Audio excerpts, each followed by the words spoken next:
Naam, msikilizaji wangu, karibu katika matangazo mubashara. Tupo katika kijiji kimoja katika kaunti ya Kakamega, ambapo tumeweza kupata habari kuwa yupo kijana mmoja ambaye anataka kukumbatia mti kwa masaa takriban 100. Je, swali ni je, lengo lake kubwa ni lipi? Hebu tuambatane pamoja ili tukuweze kujua lengo lake kubwa ni lipi. Kameramani, twende la.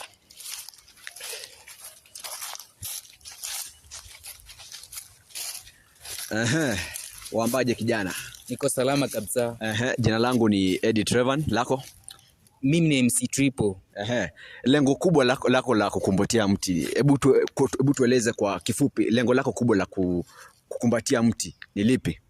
Mimi nimeamua kukumbatia mti kwa masaa 100 ili kuwashauri wa vijana wenzangu na mafollowers wangu wanaopita katika video zangu bila kulike, kucomment, kushare, hata kunifollow.